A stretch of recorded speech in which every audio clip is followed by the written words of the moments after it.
안녕하세요. 저는 올해로 30살이고 이제 결혼 2년차 되는 여자입니다. 아이는 아직 없어요. 무죄한 건 죄가 되지 않지만 사람 신보가 나쁜 건 용서할 수 없는 일입니다. 최근에 벌어진 큰 사건 때문에 이혼을 준비하고 있습니다. 현재 신랑과는 별거 상태이기도 하고 아무튼 그 사건에 대해서 말해보고자 이렇게 사연을 보내봅니다. 친정엄마가 음식에 알레르기가 심한 편이시라서 어릴 적부터 이래저래 알아보고 공부하다 보니 제 적성에도 맞았고 그러다 보니 자연스럽게 대학교에서 식품영양학을 전공하게 되었어요. 졸업을 하고 적당한 직장에서 회사원 생활을 하고 있었습니다. 직장은 결혼하고 그만두었어요. 남편은 헬스장에서 처음 만났어요. 제가 선천적으로 많이 마른 체형이라서 알게 모르게 컴플렉스가 심했거든요. 전공이 전공이다 보니 식단에는 자신이 있었기 때문에 부족한 건 운동을 해서 보완해보고자 등록한 헬스장이었어요. 신랑은 저랑은 반대로 곰 같은 체형을 가지고 있어요. 저는 마른 체형을 운동으로 극복해보고자 했지만 남편은 저와 반대로 살을 빼기 위해 등록한 헬스장이었지요. 서로 반대되는 모습에 끌렸는지 남편하고는 우연한 계기로 서로 말을 트게 되었고 서로 호감을 느낀 저희는 연인 사이로 발전하게 되었습니다. 그 후 결혼 이야기가 오고 가면서 자연스럽게 서로를 각자의 부모님에게 소개를 하게 되었어요. 저희 부모님은 신랑이 듬직하고 순해 보인다면서 마음에 들어 하셨는데 시어머니는 제가 별로 성에 차지 않으셨던 것 같아요. 처음 봤을 때부터 저의 마른 체형을 가지고 마음에 안 든다는 듯이 몇 마디 하시더라고요. 제가 남들보다 말랐을 뿐이지 가리는 음식도 없고 잔병치레도 없이 건강한 사람이거든요. 그런데 아무래도 제가 겉으로 보기에는 빈약해 보이니 처음 만나 뵌 식사 자리에서 괜히 깨작대면서 먹는다고 눈치도 주시고 남편이 위에 올라타면 부러지겠네 라던지 그렇게 삐쩍 말라서 애기는 제대로 낳을 수나 있겠냐 하는 등 조금 껄끄러운 농담도 서슴지 않으셨습니다. 그냥 유난스러운 성격이라고만 생각했고 남편도 어머니가 동네 장사하시는 분이라서 워낙에 입이 걸걸하신 편이지 결코 아기가 있어서 하는 소리도 아니고 알고 보면 정도 많고 사람 참 좋으신 분이라고 설명을 했어요. 결혼을 하면 명절 때나 가족 행사 아니면 거의 마주칠 일도 없을 거고 시어머니랑 사는 게 아니라 남편과 둘이 사는 거라 생각해. 저도 크게 개의치 않아 했는데 이미 그때부터 단추를 잘못 끼운 게 아닌가 하는 생각이 들 때도 있어요. 처음으로 양가 부모님이 만나는 상견례 자리에서 작은 해프닝이 있었어요. 코스식으로 음식이 나오는 한정식 집에서 상견례를 했습니다. 그날 나오는 메인 메뉴 중에 하나가 새우를 사용한 요리였어요. 친정엄마가 갑각류 알레르기도 가지고 계셔서 음식을 주문할 때 주문받으시는 분에게 특별히 요청을 했어요. 어머니가 알레르기가 심하신 편이니 저희 어머니 음식을 준비해 주실 때 꼭 새우 껍질을 확실히 제거해서 조리해 주시거나 그게 여의치 않은 상황이면 새우 요리 말고 다른 걸로 준비해 달라고 부탁드렸죠. 그 모습을 보더니 시어머니는 새우 껍질에 좋은 성분이 얼마나 많은데 그걸 안 드시냐며 마치 저희 어머니가 편식을 하시는 걸로 받아들이시더라고요. 그러면서 제가 삐쩍거린 이유를 알겠다고 그 이유가 편식하는 친정엄마에게 있었다는 듯이 이야기를 하셨어요. 폐역군인이신 아버지가 그 말을 듣고 심기가 불편하셨는지 그 자리에서 헛기침을 하셨습니다. 워낙 무뚝뚝하신 분이라서 표현을 잘 안 하기는 하시는데 기분이 상하셨다는 건 안 봐도 알 수 있었어요. 아니나 다를까 상견례가 끝나고 집에 돌아가는 차 안에서 친정아버지가 시어머니의 그런 태도가 많이 불편했다는 듯이 이야기를 하셨어요. 엄마는 우리나라 사람들이 알레르기 같은 거 대수롭게 생각하고 잘 모르지 않냐고 하시면서 이런 식으로 오해를 받은 게 처음도 아닌데 오늘따라 뭐 그렇게 성하냐고 아버지를 달래주셨어요. 저도 마찬가지로 아버지에게 해명 아닌 해명을 했어야 했어요. 반찬 가게를 크게 하시는 분인데 장사하느라 대량조리를 하시는 분이시라서 가끔씩 그런 세세한 요청이 들어오면 자연스레 까탈스럽다고 느낄 수 있지 않겠냐고 말씀드렸어요. 시어머니가 그러시는 건 직업병 때문인 거고 저도 상견례가 있기 전부터도 자주 배웠고 절대 아기가 있어서 그러시는 분이 아니고 정 많고 좋은 분이라 설명을 드렸어요. 결국 아버지는 내켜하지 않으셨지만 알겠다고 이해를 하셨고 그 이후에도 몇 번 양가 부모님끼리 만나는 자리도 있었는데 다행히도 그때처럼 별다른 사건은 일어나지 않았습니다. 그렇게 결국 저와 남편은 결혼을 하게 되었습니다. 형편도 되지 않았고 해서 신혼살림은 의정부 쪽에 잡게 되었어요. 시가에서는 조금 무리를 해서라도 서울에 있는 시가 근처로 집을 구하는 게 어떻겠냐고 제안해왔지만 그것만큼은 다른 이유를 대서 거절했어요. 친정은 아버지가 군복무를 하셨던 양주 쪽이라서 거리가 있는 편이고 시댁 근처에 신혼집 잡아서 좋은 일 있었다는 사람도 본 적이 없어서 아쉬워하는 남편에게는 미안했지만 신혼집은 그냥 의정부 쪽에서 시작하고 형편이 나아지면 이사를 가자는 식으로 설득했습니다. 시아버지 생신날을 제외하고는 시댁에 불려가거나 하는 일도 없었어요. 그렇게 알콩달콩 꿈만 같던 신혼생활을 시작했어요. 혹시나 하는 마음에 남편을 병원에 데리고 가서 알레르기 항원 검사를 했는데 남편은 평생을 모르고 살았는데 견과류에 알레르기 반응이 있더라고요. 증상도 거의 없다시피 미미한 편이기도 했지만 알레르기라는 게 모르는 사이에 악화가 될 수도 있는 부분이라서 조심스럽게 되더라고요. 어느 날이었는데 결혼하고 처음으로 시어머니께 시가로 와보라는 전화를 받게 되었어요. 그날 처음으로 시어머니께 잔소리를 들었습니다. 남편의 회사가 시가에서 15분 거리로 굉장히 가까운 편이에요. 언제인지는 모르겠는데 남편이 저에게는 비밀로 하고 시가에 들려서 저녁 식사를 하고 갔었나 봐요. 그날 남편이 무슨 말을 했는지는 모르겠지만 그날 이야기를 가지고 시어머니는 제게 잔소리를 시작하셨습니다. 오랜만에 보니 애가 아주 반쪽이 되었다면서 신혼집을 근처로 잡았으면 애가 출퇴근하는데 고생이 덜했겠지 않았겠느냐고 제 고집 때문에 아들이 고생하고 있지 않느냐는 말로 시작을 하셨어요. 그러면서 제가 남편 밥도 똑바로 안 해준다는 듯이 말씀하시더라고요. 신혼집 위치에 대해서는 할 대답이 없었지만 식사에 관해서는 그렇지 않다고 아침밥도 꼬박꼬박 챙겨주고 있고 식단을 짜서 도시락까지 싸주고 저녁도 시간 맞춰서 꼭 먹이고 있다고 답변드렸습니다. 시어머니는 밥을 몇 끼를 먹는 게 중요한 게 아니라고 하시면서 신랑이 제 음식이 입에 안 맞아서 죽겠다고 불만이 많다고 했다고 하더라고요. 제가 유난을 떠는 걸 수도 있지만 전업주부 일을 하면서 제 전공 지식을 살려 하루하루 필요한 필수 영양소까지 다 계산해가며 식단까지 짜서 해주고 있었거든요. 하지만 신랑이 시어머니께 그런 말을 했다는 것보다 제가 차려주는 밥이 맛이 없다고 말한 게 그때는 더 충격적이었어요. 남편이 좋아하는 반찬 몇 가지를 알려줄 테니 당장 집에 가서 그것부터 해 먹이라고 하시고는 뜨겁게 달궈진 팬에 잔멸치를 올리셨어요. 멸치볶음을 하시려고 했는지 식탁에 땅콩이 한 봉지가 있길래 시어머니께 어머님, 남편이 견과류에 알레르기 반응을 보이는 게 있어서 땅콩은 안 넣을게요. 하고 땅콩이 들어있는 봉지를 한쪽으로 치웠습니다. 그랬더니 멸치를 볶고 있던 뜨거운 주걱으로 제 손을 탁 치더니 갑자기 화를 내기 시작하셨어요. 너는 그러면 내가 아들한테 못 먹일 것을 먹이려는 거냐라고 말하고 싶은 거냐고 어디서 어른을 가르치려 드냐면서 말이죠. 그런 게 아니라 알레르기 반응이 있어서 조심하고 있다는 말씀을 드렸는데 그 말을 듣자마자 주걱을 바닥에 휙 던지시면서 너는 어른이 말하면 그런 줄 알지 구구절절히 말대꾸를 하는 게 맞냐고 하시고는 아들 나이 30들 먹을 때까지 단 한 번도 내가 해준 밥 먹으면서 아픈 적 한 번도 없었다며 이건 이래서 못 먹고 저건 저래서 못 먹으면 세상에 무슨 음식을 먹겠냐고 알레르기고 모를레르기고 자꾸 먹어버릇해야 몸에 내성도 생기는 거지 구더기 무서워서 장 안 담글 거냐고 하시면서 단 1초도 쉬지 않고 따따따 잔소리를 퍼부으셨어요. 마지막엔 네가 그렇게 편식을 하고 음식을 골라서 먹이니? 그렇게 삐쩍거려서 볼품이 없는 거고 결혼하고 반년이 지났는데 애 소식도 없는 거라는 나는 말까지 하셨습니다. 그러면서 내 아들까지 너처럼 볼품없게 뼈다귀로 만들 셈이냐며 바닥에 던져놓은 주걱을 물로 한번 헹구지도 않고 다시 멸치볶음을 하시더라고요. 제가 치워놓은 땅콩을 사용하신 건 말할 것도 없고요. 내색은 안 했지만 마른 체형은 제가 평생을 가지고 살아온 컴플렉스기도 하고 그걸 가지고 다른 사람도 아니고 시어머니가 저에게 뭐라 하시니 제 안에서 무언가 북받쳐 오르더라고요.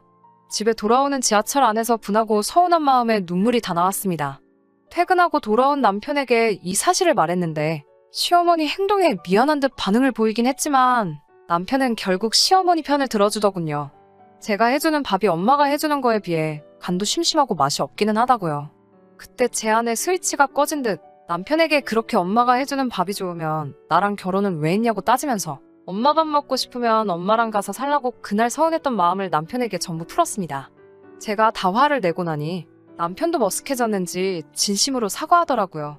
시어머니께는 자기가 2번 다시 그런 말 하지 못하게 잘 이야기하겠다고 말을 하길래 그러지는 말라고 대답했어요. 시어머니 성격에 그새 제가 일러 바쳐서 일을 키웠다는 식으로 나올 것 같아서요.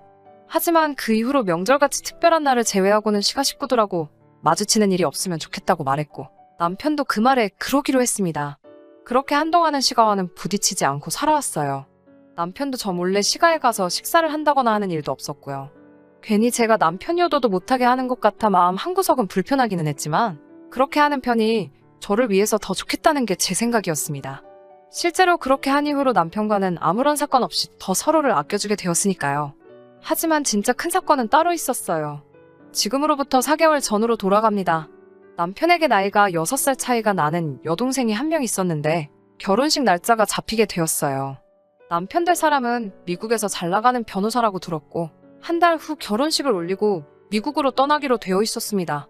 그래서 마지막으로 가족들이 다 같이 모여서 축하해주고 송별식도 해주고 싶다고 시가에서 가족 행사가 열리게 된 것이죠. 시어머니께서 저희 부모님도 꼭 모시고 오셨으면 좋겠다 하시더라고요. 사돈어른들 못 본 지도 한참 되었으니 시모가 솜씨발휘해서 대접 한번 해드리고 싶다고요. 내키지는 않았지만 그렇다고 그 말을 듣고 모셔가지 않을 수가 없었어요. 외식을 했었으면 좋았겠지만 시국이 시국인지라 인원 제한 때문에 대가족이 모여 식사할 수 있는 곳도 없었기 때문에 결국 예정된 대로 시가에 모여서 식사를 하게 되었습니다. 사실 인원 제한 때문에 거기서도 그렇게 모여서는 안 되었지만 가족 중에 한 명이 미국으로 건너가는 상황이었으니 어떻게든 되겠다는 생각으로 모이게 되었습니다. 친정엄마가 음식 알레르기가 심하시니 미리 저는 조심해야 할 재료를 종이에 적어서 시어머니께 보내드렸어요. 또 그게 무슨 유난이냐며 잔소리를 하실까 걱정을 했는데 의외로 덤덤하게 알겠다고 하시고 걱정하지 말라고 하시더라고요. 행사 당일 저는 다른 가족들보다 조금 먼저 도착해서 시어머니를 도우면서 상을 같이 차리고 있었습니다. 그런데 보니까 준비하신 해물전골에 꽃게도 몇 마리씩 들어가 있고 새우도 껍질째 그대로 준비되어 있었어요. 엄마는 드실 수가 없으니 조금 곤란한 모습을 보였는데 시어머니가 네 엄마 건 따로 만들었다고 하면서 된장찌개 뚝배기 하나를 보여주시더군요. 이것저것 잔뜩 들어간 해물전골에 비하면 두부 건더기밖에 없어 볼품없었지만 그래도 육고기를 사용한 다른 요리도 많았기 때문에 크게 문제될 것이 없다고 생각했습니다. 신우를 위한 행사가 시작되었고 행복하게 잘 살라고 이런저런 좋은 이야기를 나누고 식사가 시작되었습니다. 반찬 가게를 하시기 때문에 시어머니 솜씨가 좋은 편이라서 자리에 있던 사람들 모두 다 음식이 맛있다고 칭찬 일색이었고 전반적으로 분위기가 아주 좋았어요. 저는 손님들 국도 주느랴 밥도 주느랴 정신없이 일하고 있어서 무슨 일이 일어난지도 몰랐는데 식사를 하고 계시던 친정엄마가 앉은 자세로 그대로 바닥에 혼절을 하셨어요. 당연히 큰 소란이 났고 저도 당황해서 들고 있던 것도 다 집어던지고 엄마한테 향했는데 엄마의 입술이 퉁퉁 부어있는 상태였고 호흡이 곤란하셨는지 숨도 가빠 보였고 그래서 의식이 없는 상태였어요. 누가 봐도 알레르기 반응 때문에 그런 거였습니다. 조심해서 드셨을 텐데 뭐를 드시고 그런 건지 몰라 당황스러웠어요. 항상 상비약으로 약을 가지고 다니시는데 마침 그날따라 약도 안 가지고 오셨나 봐요. 엉엉 울면서 구급차를 불러 응급실로 향했습니다. 엄마는 알레르기 반응 때문에 정신이 없을 텐데도 구급차 안에서 살짝 의식이 돌아오셨는지 저를 걱정하시면서 엄마가 바보같이 약을 안 가져와서 그랬다고 사돈 내 행사인데 미안해서 어쩌냐며 그 걱정을 하고 계시더라고요. 응급실에서 주사를 맞고 어느 정도 증상이 가라앉아 쉬고 계신 엄마를 보니 그제서야 제정신이 들더라고요. 문득 전화기를 보니 남편한테서 전화가 수십 통이 와 있었어요. 엄마의 상태를 물으려 전화를 했는가 싶어 이제 조금 괜찮아지셨다고 말하려 전화를 했는데 남편은 위급한 목소리로 빨리 와서 장인어른 좀 말려달라고 거의 울 듯한 목소리로 다급하게 말을 해왔습니다. 옆에서 통화 내용을 들은 엄마도 도무지 무슨 상황인지 짐작이 안 가시니 엄마는 괜찮으니 어서 가보라고 하시더라고요. 온갖 생각이 교차해서 가는 동안에도 무슨 일이 벌어지고 있나 정신이 다 없었어요. 택시를 타고 겨우 도착한 시댁은 아주 난장판이 되어 있었습니다. 경찰까지 출동한 상태였고 남편과 다른 친척들 3명이 달라붙어 친정아버지를 뜯어말리고 있었어요. 결혼을 앞둔 신우는 그 앞에서 얼굴을 감싸 안은 채 엉엉 울고 있었습니다. 머리는 완전히 헝클어진 상태로요. 저는 당장 아버지한테 달려가 이게 뭐하는 짓이냐고 소리를 질렀어요. 아버지도 저를 보고 제정신이 들었는지 그때부터 감정을 추스르기 시작하셨고 조용히 저와 함께 경찰서로 향했습니다. 아버지 손에는 신우의 것으로 보이는 머리카락이 몇 가닥 잡혀 있었어요. 그리고 진술서를 작성하는 과정에서 충격적인 상황의 전말을 듣게 되었습니다. 친정엄마가 응급실에 실려가는 과정에서 시어머니가 혼자 중얼거리듯 한 말이 아버지를 화나게 만든 것이었어요. 시어머니는 실려가는 엄마를 보고 애미가 저렇게 약골이니 딸년도 그 모양이지 라고 말하며 혀를 쯧하고 찼다고 하셨습니다. 그 말을 우연찮게 아버지가 들으셨는가 봐요. 원체도 욱성질을 가지고 계시고 시어머니의 아나무인적인 태도에 진노하신 아버지는 그 자리에서 밥상을 뒤집어 엎어버리고는 근처에 있던 신우의 머리채를 잡아버린 거죠. 신우의 머리채를 잡고 한바탕 호통을 치셨답니다. 시어머니를 향해 니년 말대로라면 애비가 머리카락이 없으니 딸년을 대머리로 만들어놔야겠다고 똑같이 맞불을 놓으신 거였어요. 시아버지가 머리숱이 많이 없으신 편이거든요. 퇴역군인이지만 한평생 운동을 그만두신 적이 없는 분이셨기 때문에 남편을 포함한 시가친척들 3명이 달라붙어도 아버지를 떼어놓기 힘든 상황이었었나 봐요. 그 와중에 사실 아무 잘못 없는 신우가 말려든 부분에 대해서는 저도 할 말이 없고 면목도 없지만 그 상황에 사과는커녕 친정아버지에게 머리채를 잡혀있는 신우를 보고 어디 해볼 테면 해보라고 아주 콩밥을 먹여주겠다고 시어머니도 한 발자국도 물러나지 않고 제가 도착할 때까지 친정아버지를 도발하면서 울음장을 놓고 계셨었나 봐요. 근처에서 따로 시어머니가 진술을 하는 과정에서 더 소름 돋는 사실을 듣게 되었습니다. 시어머니는 엄마의 찌개를 따로 준비하는 과정에서 고의로 건새우를 잘게 갈아서 육수를 내셨다고 합니다. 그 사실을 아주 당당하게 말하더군요.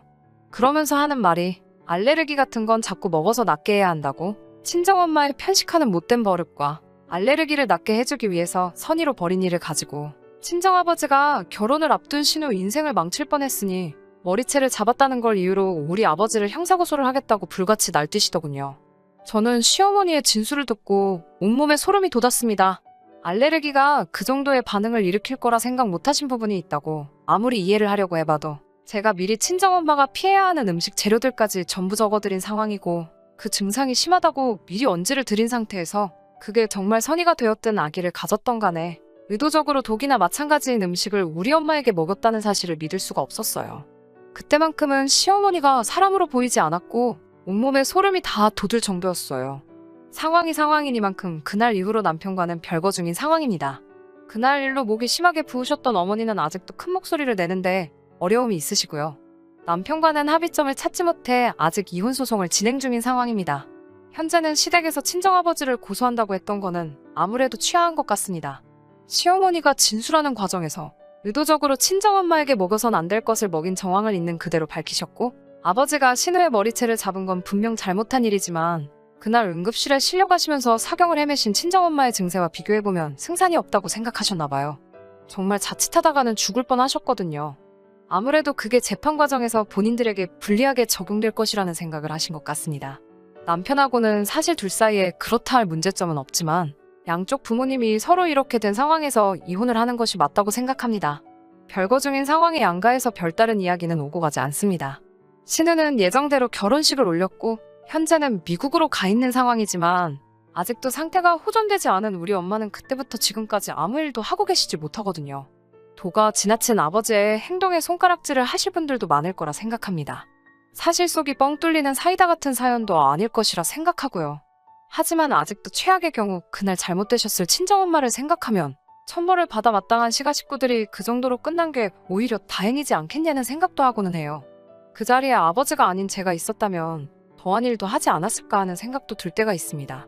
제가 좀 더 사람 고르는데 신중했다면 이런 일도 없었을 것 같아 아직도 힘들어하는 엄마를 보면 죄송한 마음밖에 들지 않습니다.